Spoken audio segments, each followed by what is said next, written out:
Olá amigos investidores, estamos de volta para mais um vídeo. No vídeo de hoje a gente volta a falar de um dos queridinhos aqui do nosso canal, o FIINFRA BDIF11 do BTG Pactual. A gente vai tratar do relatório de outubro, que para mim isso aí é fake news. Na realidade esse aqui é o relatório de setembro, que a gestora coloca como se fosse outubro, mas é de setembro, que trata dos dividendos pagos em outubro também. Normalmente o relatório trata sempre dos dividendos do mês seguinte, e aqui não, é o relatório de outubro que trata dos dividendos de outubro. Por quê? Porque na realidade esse relatório é de setembro e não de outubro. Então, a gente vai antes passar algumas informações, alguns números importantes para vocês sobre o fundo. Nos últimos 12 meses, o fundo distribui um dividend yield de 14,3%. E esse é um dividend yield bom se ele fosse um fundo até middle risk. Porém, contudo, no entanto, todavia, o P sobre VP do fundo está a 0,89, ou seja, está com 11% de desconto. E a gente já sabe aqui, pelos vídeos do nosso canal, que quando o fundo está com desconto grande, principalmente quando está com desconto grande, dá uma fakeada, digamos assim, nesse dividend yield dos últimos 12 meses. Se a gente fizer aquele ajuste que eu gosto de fazer, que eu considero mais justo para a gente ter uma noção melhor de quanto é o yield real do fundo, se o valor da cota de mercado tivesse igual ao valor patrimonial, esse yield cairia de 14,3% para apenas 12,6%. E considerando que esse fundo atualmente está com a pegada middle risk,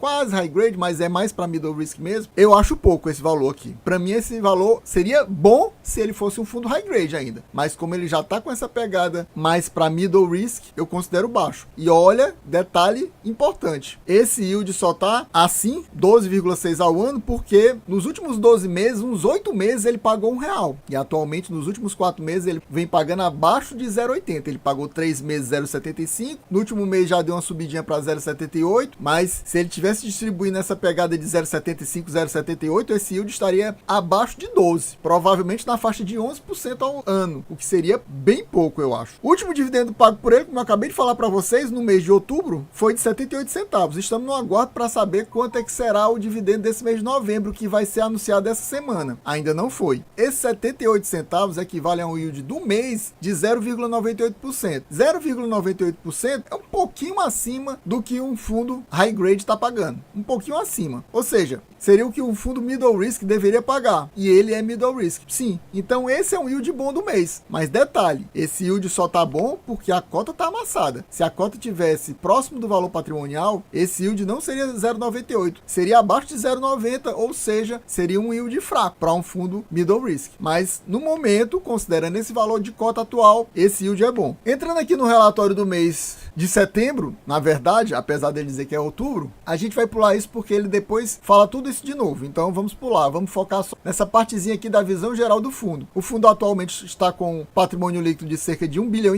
Se eu não me engano, atualmente ele é o quarto da nossa bolsa. Ele perde para o CADIF, perde para o Juro 11. Eu acho que ele também está perdendo para o CPTI, se eu não me engano. É mais ou menos isso. Está com 93% do patrimônio alocado. Normalmente ele sempre fica com a margenzinha em caixa. Está bem melhor que nos últimos meses. No mês passado ele já estava com uma alocação boa, mas uns 2, 3 meses atrás ele estava alocado cerca de 75%. Isso também diminuiu os rendimentos, porque como ele estava com parte do caixa alocado Tesouro IPCA+, aí estava trazendo um rendimento ruim. Agora melhorou. Então provavelmente eu tenho a perspectiva que esse rendimento deve subir. Já subiu para 0,78, mas a gente tem que ver também a questão da deflação que houve no mês de agosto, porque normalmente a deflação afeta as receitas do fundo 2 meses depois, ou seja, deveria afetar as receitas do mês de outubro. Logicamente, se afeta as receitas do mês de outubro, atrapalha os dividendos que vão ser anunciados no mês seguinte, ou seja, no mês de novembro. Se essa deflação atrapalhar os rendimentos do fundo, como é um fundo indexado a IPCA, pode ser que as receitas desse mês de novembro sejam mais baixas. Vamos ver se essa deflação que aconteceu em agosto afeta os rendimentos. Se não afetar, já quer dizer que normalizou a situação. E a gente sabe que a inflação em setembro foi alta, a inflação em outubro foi alta também. São 2 meses com inflação alta, então a partir dos próximos rendimentos deve haver um aumento aqui no patamar de distribuição do fundo. Eu creio que sim. Aí no próximo mês pode já subir para 80, 85. Eu tenho essa perspectiva aqui por causa dessas duas inflações altas em setembro e em outubro. O fundo conta atualmente com 47 ativos. Ele é um fundo bem diversificado, não tanto quanto, por exemplo, um Juro 11, mas aí também é querer demais. A taxa atualmente do fundo líquida é IPCA mais 8,63, a taxa de carrego da carteira. Por isso que eu digo que ele é um fundo middle risk, porque essa taxa para mim já é de fundo middle risk e essa aqui é uma taxa líquida, ou seja, é uma taxa já descontado a taxa de administração. Então, na realidade, essa taxa aqui é mais alta. Descontando a taxa de administração, ela fica IPCA mais 8,63. Então, a taxa real do carrego da carteira é é IPCA mais 9 e alguma coisa. A gente vai ver daqui a pouquinho lá na carteira do fundo. Por isso que eu considero ele já um fundo middle risk. A cota patrimonial no momento de fechamento desse relatório estava 86,25, mas o valor da cota de mercado está bem abaixo disso aqui, a gente vai ver daqui a pouquinho. Por isso que o yield saiu quase 1% para um valor distribuído de dividendos de 78 centavos, como a gente falou. Eu gostaria de aproveitar esse momento e perguntar para você, você possui BDIF11 na sua carteira? Tá pensando em colocar ele na sua carteira ou aumentar a sua posição aproveitando esse momento que ele está descontadaço? Ou ao contrário disso, você está pé da vida com o fundo porque ele está pagando pouco, além daquela questão das últimas emissões terem sido abaixo do valor patrimonial. Até por isso que o valor da cota patrimonial dele está tão baixo. R$ 86,00 é muito devido a isso também. Não só a remarcação das debêntures, mas também a essas emissões abaixo do VP, porque se não tivesse feito tanta emissão abaixo do VP, esse valor da cota patrimonial atualmente com certeza estaria acima de R$ 90,00. Me diga aqui nos comentários para trocar informação, trocar figurinhas. Me diga quais são os seus FIINFRAs, que eu direi quais são os meus. E meu amigo, se você ainda não é inscrito nesse canal, não perca mais seu tempo de forma alguma. Você quer ficar bem informado, seja sobre FIINFRA, FIAGRO, fundo imobiliário, se inscreva já,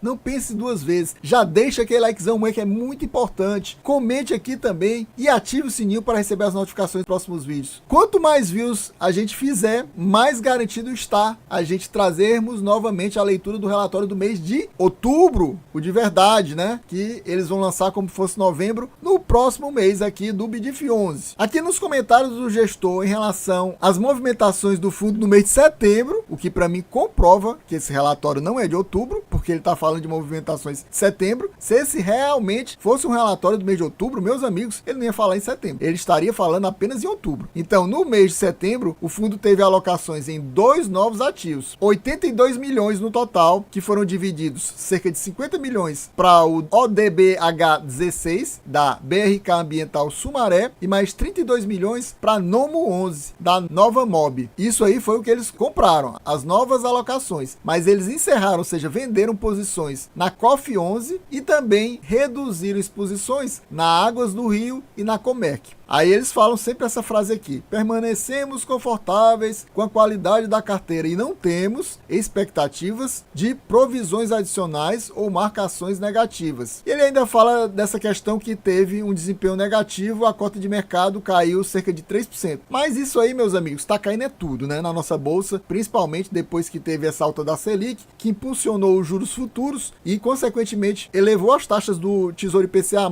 e muita gente está fazendo aquela fuga de capital, tirando dinheiro da renda variável, tirando dinheiro de FIINFRA, tirando dinheiro de FIAGRO, tirando dinheiro de fundo imobiliário, vendendo as cotas e jogando lá no Tesouro IPCA+.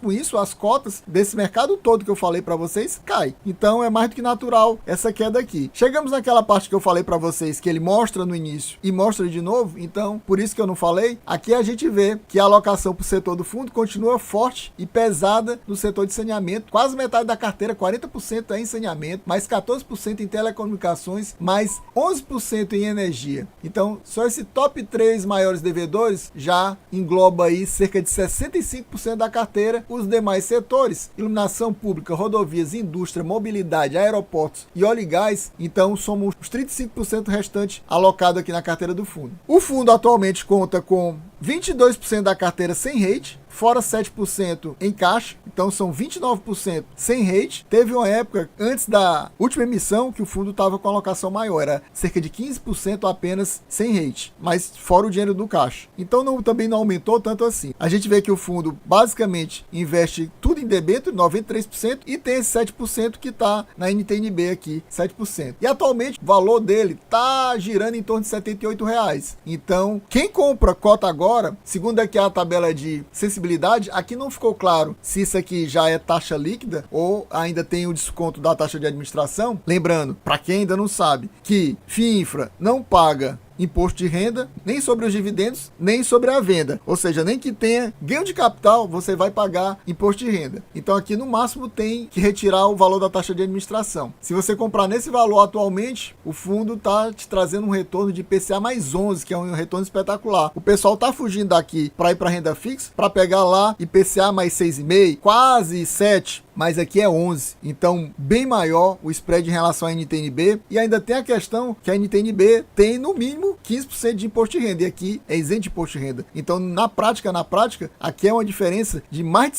5% em relação à NTN-B de retorno, para quem comprar nesse valor, claro. E ele até mostra que no final do mês de outubro o valor da cotação de mercado estava cerca de 77,90, ou seja, praticamente R$78. Atualmente não está muito abaixo disso aqui não. A taxa de administração é apenas 0,75, é uma taxa bem baixa, só que ele possui uma taxa de performance, mas a taxa de performance dele não é tão simples dele bater, é IMAB mais 2%. O IMAB é bem próximo do valor do Tesouro IPCA mais 2%, então só quando ele ultrapassa isso é que ele vai receber 20% do que ultrapassar esse valor. E a quantidade de cotistas do fundo atualmente é 37 mil, deve estar no top 4 maiores quantidade de cotistas. Número 1 a gente já sabe que é o juro 11, aí eu acho que tem um CDI 11 e tem um CPTI 11, e eu acho que ele está em quarto lugar, é mais ou menos isso. Chegamos aqui à carteira do fundo, eu vou deixar aqui com a letrinha um pouquinho maior, porque para facilitar a leitura, vamos considerar o final da página aqui, essa BRK Ambiental Uruguaiana. Aqui nessa coluna a gente vê o emissor, ou seja, o devedor. Eu marquei para vocês verem que tem várias BRK. São consideradas como se fossem empresas diferentes, mas todas são BRK, só que são em cidades diferentes. Eu não sei nem se a gente pode dizer que são empresas diferentes, porque são tudo BRK. Eu creio que se sai quebrando uma, vai quebrar outra, porque é uma coisa só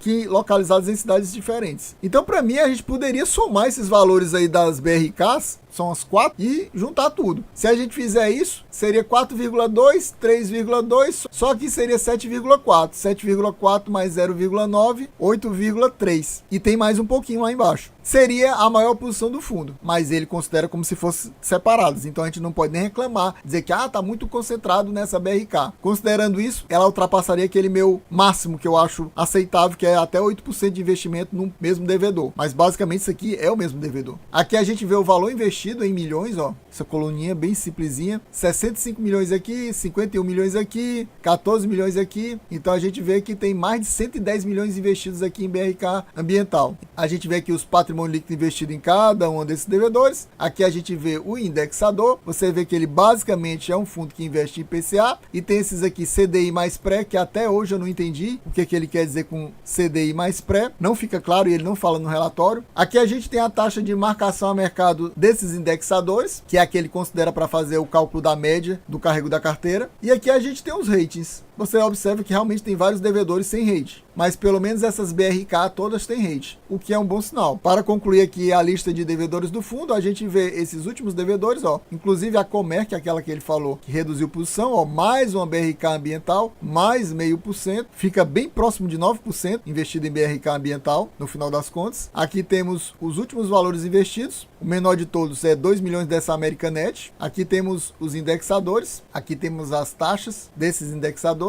aqui temos a coluna com os rates, totalizando o total investido em debêntures 93% da carteira. A gente já tinha visto isso lá em cima, esse percentual, 93% patrimônio alocado em debêntures. Temos mais 7% em caixa, 103 milhões, que a gente já sabe que está investido no Tesouro IPCA+, com taxa de IPCA mais 6,43, e temos também a taxa aqui, ó, nas debêntures é IPCA mais 9,40. Ele faz um bem bolado aqui para converter essas taxas aqui para como se fosse IPCA. A gente está vendo 9,93, mas não é de CDI e nenhuma taxa prefixada. Apesar de ter dizendo que os indexadores é como se fosse esse ou esse, a soma dos dois não faz sentido nenhum, mas aqui é como se fosse IPCA mais isso aqui, IPCA mais isso aqui. E na média seria IPCA mais 9,40, que a gente já viu que líquido dá IPCA mais 8,5, que ele falou lá em cima. Por isso que eu considero ele atualmente um fundo com a pegada middle risk, porque é IPCA mais 9,40. E no total de ativos a gente tem aqui aquele 1 bilhão 558 milhões. E na média a taxa fica IPCA mais 9,20, porque tem essa aplicação aqui no Tesouro IPCA+. Pessoal, então a gente vai ficando por aqui. Espero que vocês tenham gostado. Quem gostou já sabe. Se ainda não é inscrito nesse canal, não perca mais seu tempo de forma alguma. Escreva agora mesmo. Não pense mais duas vezes. Também larga aquele likezão que é muito importante. Também comenta aqui, também ativa o sininho para no próximo mês a gente conseguir bater a meta da maior quantidade de views possível aqui no fundo. E com isso a gente trazermos novamente mais uma leitura do relatório do mês de outubro, de verdade, que ele vai dizer que é de novembro aqui do BDIF 11 da BTG Pactual. É isso aí, valeu, até a próxima e fui!